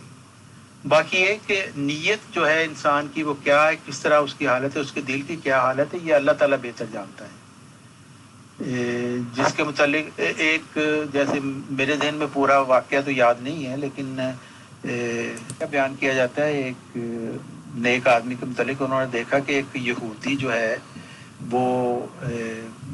پرندوں کو دانہ ڈال رہا تھا، تو انہوں نے اس کو کہا کہ تم تو یہودی ہو، تمہیں تو اس نیکی کا کوئی فائدہ نہیں ہونے لگا۔ تو بعد میں کچھ عرصے بعد انہوں نے دیکھا کہ وہ شخص حج کر رہا تھا، تو انہوں نے وہ حیرانی کا اظہار کیا، تو اس شخص نے، یہودی نے جواب میں کہا کہ اللہ تعالیٰ چونکہ میرے دل کی حالت کو جانتا تھا، اس لیے اس نے مجھے اسلام کی حقیقت کو پہچاننے کی توفیق عطا فرما دی۔ تو یہ اللہ تعالیٰ بہتر جانتا ہے دلوں کے حال، ہم کسی کے متعلق، کسی انڈیویجول کے متعلق ہم کو فتویٰ نہیں دے سکتے۔ بالکل ایسے لوگ ضرور ہوں گے جو واقعی خدا تعالیٰ کی خاطر کر رہے ہیں، لیکن یہ کہ اللہ تعالیٰ یہی فرماتا ہے کہ دین اور خدا تعالیٰ کے احکامات جو ہیں وہ اولو الالباب کے لیے ہیں، غور و فکر کرنا چاہیے اس کے اوپر کہ جو ایمان جس پر ہم قائم ہیں کیا اس کی ہمارے پاس دلیل ہے کہ نہیں۔ جو لوگ غور و فکر نہیں کرتے، مثلا ایسے لوگ بھی ہیں میں جن کو جانتا ہوں جنہوں نے کہا کہ میں نے ان سے پوچھا کہ آپ نے مرزا غلام محمد علیہ السلام کی کوئی کتاب پڑھی ہے؟ وہ کہتے ہیں ہمیں کتاب پڑھنے کی کیا ضرورت ہے، ہم نے مربی کس لیے رکھے ہیں تنخواہوں پہ۔ تو ایسے شخص جو ہے جو خود خدا تعالیٰ کی محترم طارق چوہان صاحب، اگر 1400 سال پہلے والی خلافت قائم ہوئی تو ان کے پاس ایک حکومت تھی، ایگزیکٹو پاورز تھی، تو وہ اگر 2.5% زکوٰۃ لیتے تھے تو لوگوں کی، عوام کی تحفظ کی ذمہ داری ان کی تھی۔ تو کیا احمدی جماعت جو بھی چندے وغیرہ لیتی ہے اس میں 2.5% کی زکوٰۃ الگ سے لیتی ہے یا نہیں؟ اور اگر جس کے پاس نہ ایگزیکٹو پاورز ہو، نہ ہی اپنے شہریوں کو بچانے کی یا تحفظ دینے کی کوئی طاقت ہو، تو کیا زکوٰۃ ایسی تنظیم لے سکتی ہے یا نہیں؟ بتائیں، شکریہ۔ جی محترم، یہ سوال ایک ممبر نے بھیجا ہے، یہ کنفرم کرائیں کہ مرزا طاہر کسی زمانے میں پاکستان کا تیسرا امیر ترین شخص تھا، چندے کے نوٹ جمع کیا پتہ نہیں پاکستان کے بینک میں ہوتے تھے۔ سوری جی آپ بڑا اچھا آپ نے سوال کیا۔ یہ بالکل یہ جماعت احمدیہ زکوٰۃ بھی لیتی ہے، اور لیکن زکوٰۃ پہ اتنا زور اسی وجہ سے نہیں دیا جاتا کیونکہ یہ پہلے لوگوں کو لوٹ کر ان کا مال ہضم کر لیتے ہیں، تو وہ بیچارہ زکوٰۃ دینے کے تو کوئی قابل ہی نہیں رہتا۔ تو ان کو بس یہ ہے کہ چندہ دیں۔ اگر آپ بے ایمانی کرتے ہیں، بدماشیاں کرتے ہیں، لوگوں کے مال کھاتے ہیں، بدفعلیاں کرتے ہیں، اس سے ان کو کوئی غرض نہیں ہے، آپ بس چندہ دیتے جائیں۔ ہاں، جب کوئی ایسا شخص کا ایسا جرم کرتا ہے جو سامنے آ جاتا ہے تو پھر یہ مجبور ہوتے ہیں کہ اس کو مطلب ظاہری طور پر کچھ نہ کچھ سزا اس کے لیے مقرر کریں، لیکن اصل میں اس کو کوئی وہ سزا ہوتی نہیں۔ جیسے عطیہ غفار صاحبہ نے بھی یہ بیان کیا تھا کہ لوگوں کو کہہ دیتے ہیں کہ جی جب ظاہر ہو جاتی کوئی بات کسی کا جرم کہ جی ہم نے اس کو روا سے نکال دیا ہے، لیکن ویسے وہ وہیں پہ گھومتا ہوتا ہے۔ تو یہ ان کا سارا چکر بازیاں ہیں، اور وہ لوگ جو ان میں کرمنل ہوتے ہیں نا، ان سے یہ لوگ ڈرتے بھی بڑے ہیں کیونکہ ان کے یہ ہوتا ہے کہ ہمارے راز کہیں کھول نہ دیں، اس لیے ان کو یہ خاص ان کے ساتھ سلوک کرتے ہیں اور ان کی دلجوئی کرتے رہتے ہیں۔ کہ یہ جماعت مرزائیہ میں یہ جو کہتے ہیں نا ہم لوگوں کی فلاح و بہبود کے لیے کرتے ہیں، بالکل جھوٹ ہے۔ دیکھیں نا، میں بھی اسی 60 سال اسی جماعت میں رہا ہوں اور پیدائشی احمدی تھا، خلافت سے ساتھ تھا میرا تعلق۔ میں نے دیکھا ہے کہ یہ جو صدر محلہ اور یہ دوسرے لوگ جو ہیں، ان کو کسی غریب کو اسی کی مدد کرتے ہیں جو ان کا چاپلوس ہو، خوشامد پرست ہو، ورنہ کسی اور غریب کی یہ مدد نہیں کرتے۔ معمولی سی کسی کو دے دیں گے، لیکن یہ کہ جو ان کے پاس مال ہوتا ہے اسی لیے ہوتا ہے کہ لوگوں کی مدد کے لیے، یہ صرف انہیں کی مدد کرتے ہیں جس کے تعلقات بڑے اچھے ہوتے ہیں، اور جس کا کوئی عہدہ ہے، جس کے پاس، جس کے مرکز میں، جس کے ساتھ جس کے تعلقات ہیں، اس کے لیے تو کوئی رول ہے ہی نہیں ہے نا، وہ جو مرضی کرتا ہے پھر کوئی اس کو پوچھنے والا نہیں ہے۔ اور اگر کوئی اعتراض کرے گا تو اس کو یہی کہا جاتا ہے کہ تمہیں جماعت سے تمہارا اخراج کر دیں گے، تمہارے بچوں کے نکاح توڑ دیں گے، اور تمہیں ذلیل کیا جائے گا، ہر دفعہ کوئی تم سے سلام نہیں لے گا۔ یہ تو مجھے معلوم نہیں ہے کہ وہ مرزا طاہر صاحب تیسرے بڑے امیر تھے، لیکن یہ میں جانتا ہوں کہ وہ بہت امیر تھے، اور ان کے متعلق بہت کچھ مشہور ہے۔ آکسفورڈ میں بھی انہوں نے اپنی دکانیں تھیں ان کی، اور انہوں نے اپنی بیٹیوں کو بڑے بڑے محل بنا کے دیے، اور یہ جو ہے مطلب اس کا ایک ثبوت یہ ہے جس کا میں خود گواہ ہوں کہ سویڈن میں جب ایک دفعہ آئے تو میں یہاں پہ نیشنل جنرل سیکرٹری تھا، تو وہ جو نذرانے ان کو ملتے تھے، بہت نذرانے ان کو دیے جاتے۔ اب سویڈن تو چھوٹا سا ملک ہے، چھوٹی سی جماعت تھی، پھر بھی ان کے پاس بہت سارے نذرانے جمع ہو گئے، اور وہ اس نذرانے کو جو لوگ ان کو اس وجہ سے دیتے تھے کہ وہ اپنے آپ کو خدا کا بنایا ہوا خلیفہ کہتے تھے، تو اس نذرانے کو، ساری رقم کو وہ اپنی ذاتی انکم سمجھتے تھے، اور اس میں سے 10% چندہ دے دیتے تھے، چندہ وصیت۔ تو ظاہر ہے کہ ان کے پاس لوگوں نے تو لاکھوں کروڑوں دینے والے ان کو ہیں چند نذرانے، تو وہ اس کو وہ ذاتی اپنی ملکیت سمجھتے تھے، اور ذاتی ملکیت کی طرح اس کو خرچ کرتے تھے۔ تو ظاہر ہے اسی طرح ان مرزائی خاندان کے لوگوں نے عیاشیاں کی ہوئی ہیں نا، جو ان کے اقربا تھے، جو ان کے اپنے جاننے والے تھے، ان میں وہ پھر تقسیم بھی کرتے تھے تاکہ وہ ان کے مطلب ہمدرد بن جائیں ان کے۔ محترم طارق چوہان صاحب، اگر میں آپ سے یہ پوچھنا چاہوں کہ چلیے جی، میں ایک سیدھا سادہ ایک عام سا مسلمان ہوں، اور مذہب اسلام کے ٹیچنگ نے مجھے یہ بتایا ہے کہ مجھے نصاب بھی بتایا کہ 7.5 تولہ سونا میرے پاس ہے تو اس پہ کوئی زکوٰۃ نہیں، بٹ اگر اس سے ایکسیڈ کرتا ہے تو 2.5% زکوٰۃ ہے۔ تو 2.5% زکوٰۃ میں اپنی مرضی سے کسی کو بھی دے دوں جسے مستحق سمجھوں، یا یہ کہ کوئی تنظیم بنی ہوئی ہو وہ کرے تو میں دے دوں، لیکن اگر میرے سے 2.5% سے کوئی زیادہ مانگتا ہے تو مذہب اسلام کا ایک رکن یا فالوور ہونے کے ناطے، یعنی کہ مسلمان ہونے کے ناطے، میں تو انکار کر سکتا ہوں یا نہیں شرعی طور پر کہ جب مذہب اسلام نے 2.5% بتایا ہے تو میں 2 روپے 60 پیسے بھی کیوں دوں، میں نہیں دوں گا۔ اور اگر میں نہیں دیتا ہوں تو کیا میں مذہب اسلام کے حساب سے تو کسی بھی طرح کا کوئی گناہ گار نہیں بنتا ہوں؟ بتائیں، شکریہ۔ جی محترم، ایک اور سوال ہے، اس کا جواب دے دیجئے، پھر ہم اس کو پروگرام کے اختتام کی طرف بڑھتے ہیں۔ یہ جو اتنے الزامات لگائے ہیں مرزا فیملی پر، اس کی کیا ثبوت ہے؟ زبانی بات کرنے سے تو کوئی بھی عدالت نہیں مانتی، کم از کم 4 لوگ تو ہوں جو گواہی دیں۔ بالکل ٹھیک ہے، مال آپ کا ہے، وہ آپ چاہے جیسے مرضی خرچ کریں، اس میں تو کوئی بات نہیں، لیکن 2.5% جو زکوٰۃ ہے وہ گورنمنٹ کو دینے کے لیے ہے، اور جو آپ نے ذاتی طور پر دینا ہے وہ صدقات ہیں۔ تو یہ ان میں فرق ہے۔ زکوٰۃ وہ ہے جو 2.5% آپ نے گورنمنٹ کو پے کرنا ہے فلاحی کاموں کے لیے، اور صدقات جو ہیں وہ آپ کی مرضی ہے، جو جتنی آپ کی توفیق ہے اس کے حساب سے آپ لوگوں پر، اپنے اقربا پر، اپنے پڑوسیوں پر، اپنے شہر کے غریب لوگوں پر آپ خرچ کریں، لیکن کوئی بھی شخص آپ کو یہ نہیں کہہ سکتا کہ یہ 2.5% سے زیادہ تم دو۔ باقی یہ کہ انکم ٹیکس گورنمنٹ کی طرف سے جو لگتا ہے وہ آپ نے ہر صورت دینا ہے، وہ بھی اسی وجہ سے ہوتا ہے کہ گورنمنٹ جو ہے فلاحی کام کرنا چاہتی ہے۔ تو اس کے علاوہ کوئی بھی شخص آپ کو مجبور نہیں کر سکتا کہ آپ ضرور اتنا چندہ دیں، لیکن جماعت مرزائیہ نے تو ایک نظام قائم کیا ہے نا، یہ کہتے ہیں کہ اس میں اتنا چندہ نہیں دو گے تو تم جنت کے حقدار ہی نہیں بن سکتے، تو 48 چندوں میں ہر صورت کچھ نہ کچھ تو آپ کو دینا ہی پڑے گا، ورنہ پھر وہی بات ہے کہ آپ کا دل حرف کا ڈرتا ہی رہے گا کہ شاید میں نے پوری طرح خدا کی راہ میں نہیں دیا۔ محترم طارق چوہان صاحب تو اس بات کا علمی جواب دیں گے، بٹ میں یہ ضرور کہنا چاہوں گا کہ مذہب اسلام میں اگر ایک عورت کی گواہی کو آدھا بھی مانا جاتا ہے یا 2 عورتیں گواہی دیں تو ان کو 1 مانا جاتا ہے، تو ہمارے پیو ڈسکشن گروپ میں اس وقت 50 احمدیز لیڈیز موجود ہیں جو برابر ان باتوں کی گواہیاں دے رہی ہیں کہ اس طرح کی باتیں ہیں اور الزامات وہ لگا رہی ہیں، تو ان کی ہاف گواہی بھی مانیں گے تو 25 وٹنسز یہاں پہ ہیں۔ یہ اس بات کا میری طرف سے جواب ہے بطور ایز این ایڈمن۔ شکریہ۔ جی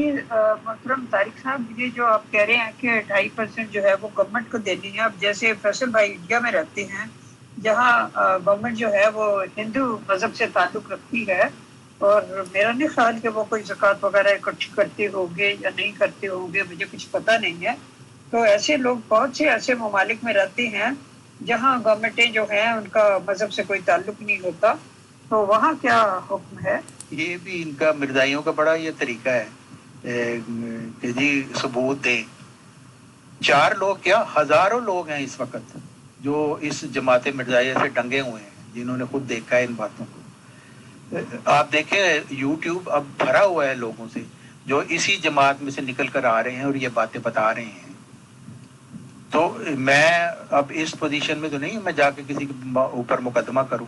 یہ باتیں ہم بتا رہے ہیں، لوگوں کو اویئرنیس دے رہے ہیں، اور اس کے باوجود ہم کسی کو مجبور نہیں کر رہے۔ وہ پھر بھی اپنی جان مال عزت کو ان مرزائی خلیفوں پہ قربان کرنا چاہتے ہیں تو ضرور کرتے نہیں، ہم تو کسی کو نہیں مجبور کر سکتے کہ نہ کریں۔ ہاں اللہ، ہم اس چیز کے لیے اللہ تعالیٰ کے بہت شکر گزار ہیں کہ اس نے اب میں عقل دی کہ ہم اس مرزائی خلافتی دجل سے نکل آئے، کہ یہ تو مرزا خاندان کا کلٹ ہے جو انہوں نے اپنے عیاشیوں کے لیے بنایا ہوا ہے، پر ہمارے پاس اس کے ثبوت ہیں کہ ہم نے خود اپنی آنکھوں سے یہ باتیں دیکھی ہیں۔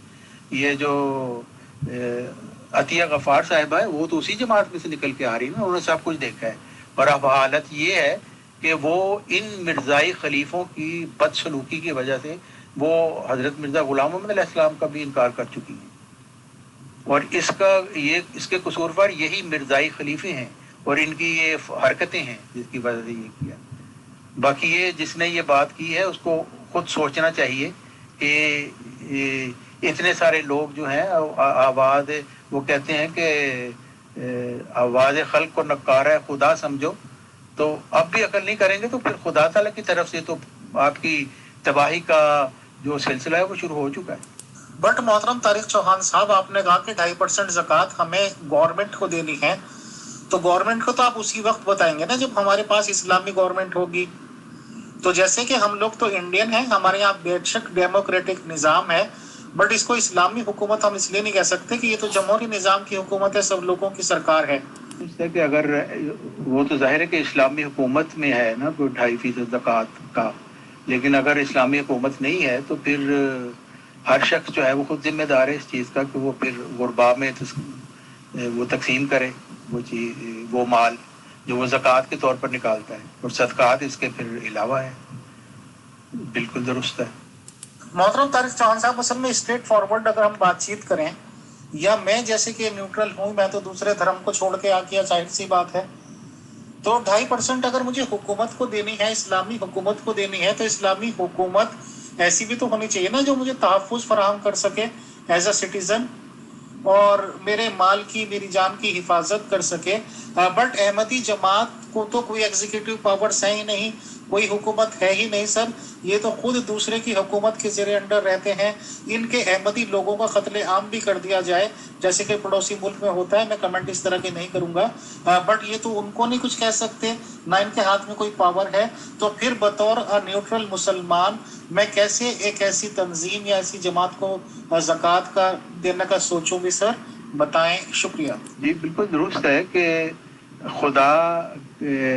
کے ہم ہیں، خدا تعالیٰ کی ساری ملکیت ہے، اس نے ہمیں مال دیا اور ہمیں بتایا کہ اس طریقے سے خرچ کرو، اور جو مال جمع کر رہا ہے اس کو بھی بتایا کہ تم نے کیسے خرچ کرنا ہے، جو حکومت ہے کہ لوگوں کی فلاح و بہبود کے لیے خرچ کرنا ہے۔ لیکن اگر وہ اپنی ذمہ داری نہیں پوری کرتے تو پھر ظاہر ہے کہ وہ پوچھے جائیں گے، اور پھر یہی ہوگا کہ وہ لوگ بھی ان کو نہیں دیں گے۔ دیکھیں نا، جب دینے والے کو پتہ ہے کہ یہ استعمال نہیں ہو رہا لوگوں کی فلاح و بہبود کے لیے، تو وہ پھر اس میں بے ایمانی کرے گا دینے میں،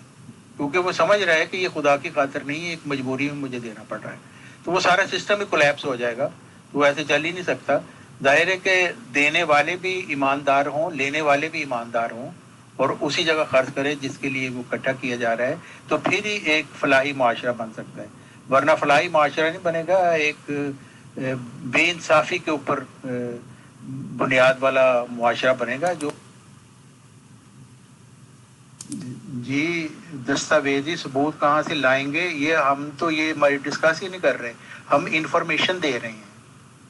اور انفارمیشن کا تو یہ ہوتا ہے جو چاہتا ہے اس انفارمیشن سے فائدہ اٹھائے، جو نہیں چاہتا وہ نہ اٹھائے۔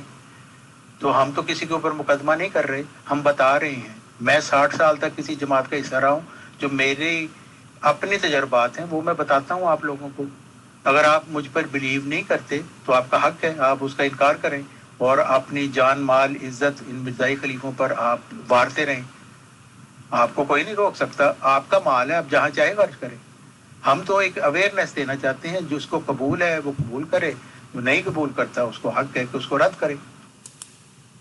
جی محترم طارق چوہان صاحب، کیا دنیا کے ہر ملک میں اپنے آپ کو ایک چیریٹی تنظیم کی حیثیت سے انٹروڈیوس کرانا، رجسٹر کرانا، کیا یہ کوئی باعزت بات ہوتی ہے؟ باعزت بات ہو یا نہ ہو، لیکن یہ اس سے بہرحال مال کمانے کا یہ سب سے بہترین طریقہ ہے، کیونکہ عام لوگوں کے دلوں میں جن کو کوئی علم ہی نہیں ہوتا دین کا، ان کے دلوں میں بھی نیکی کی خواہش ہوتی ہے، کیونکہ یہ خدا تعالیٰ نے انسان کے دل میں رکھی۔ جیسے کہ قرآن مجید میں ہے کہ روحوں سے اللہ تعالیٰ نے سوال کیا، الستو بربکم قالوا بلا، انہوں نے کہا کہ ہاں تمہارا کیا رب، تمہارا رب کیا میں تمہارا رب نہیں ہوں؟ انہوں نے کہا ہاں بالکل۔ تو ہر انسان کے دل میں خدا تعالیٰ کی قربت کے لیے ایک خواہش پائی جاتی ہے، شدید خواہش، وہ کسی بھی مذہب سے اس کا تعلق ہو۔ تو اسی چیز کو لوگ مس یوز کرتے ہیں، کیونکہ علم نہیں رکھتے، وہ سمجھتے نہیں ہیں کہ خدا تعالیٰ نے یہ نظام کس طرح کا قائم کیا، کیا ذمہ داریاں ہیں ہماری، اور کس طریقے سے ہم نے اپنے مال کو خرچ کرنا ہے اور کس کو دینا ہے۔ وہ صرف اپنی جان چھڑانے کے لیے اور اپنے دل کی تسلی کے لیے مال لوگوں کو دے دیتے ہیں کہ جی یہ خدا کی راہ میں مانگ رہے تھے، اس کو ہم دے دیں۔ وہ اس کی تحقیق نہیں کرتے، تو اس کی وجہ سے کہ وہ ان کا مال بھی ضائع جاتا ہے اور ان کو روحانی ترقی بھی نہیں ہوتی، کیونکہ علم حاصل کرنا بہت ضروری ہے روحانی ترقی کے لیے۔ علم و معرفت کے بغیر روحانی ترقی ہو نہیں سکتی، کیونکہ انسان کو پتہ ہی نہیں کہ وہ عمل اپنا کس لیے کر رہا ہے، کس کی خاطر کر رہا ہے، اور ٹھیک عمل کر رہا ہے یا نہیں کر رہا، کیونکہ اگر ایمان نہیں ہے تو عمل بھی صحیح نہیں ہو سکتا۔ تو اس لیے یہ ضروری ہے کہ آدمی علم حاصل کرے اور خدا تعالیٰ کے منشا کو جانے، تبھی وہ خدا تعالیٰ کے قرب کو حاصل کر سکتا ہے۔ ہماری ایک بہن نے پوچھا ہے کہ آپ سے پوچھا جائے کہ یہ تو بھٹو کی پیش گوئی پوری ہوئی، اس نے کہا تھا کہ میں تمہارے ہاتھوں میں کشکول پکڑا دوں گا، تو جماعت احمدیہ دنیا بھر میں ہر جگہ سوشل سیکیورٹی کے لیے کشکول لے کے ان کے اداروں کے سامنے کھڑی رہتی ہے، اور ان کے جو حکمران ہیں وہ ان کے سامنے کشکول لیے کھڑے رہتے ہیں، یعنی کہ سب ایک دوسرے کے آگے کشکول لیے حاضر ہیں۔ جی محترم طارق چوہان صاحب، آپ کا بہت بہت شکریہ کہ آپ تشریف لائے، اور آپ نے بہت ریسرچ کی اور آپ نے بڑی تفصیل کے ساتھ بات کی ہر اینگل سے، تو آپ کا تہہ دل سے ہم مشکور ہیں۔ بہت بہت شکریہ، بہت جزاک اللہ محترم طارق چوہان صاحب کہ آپ تشریف لائے اور ڈیفرنٹ طرح کے سوالوں کے جواب دیے، اور زکوٰۃ مذہب اسلام کیا کہتا ہے اور یہ چندوں کے نظام، اس ریگارڈنگ بہت تفصیل سے بات ہوئی۔ بہت شکریہ، بہت جزاک اللہ۔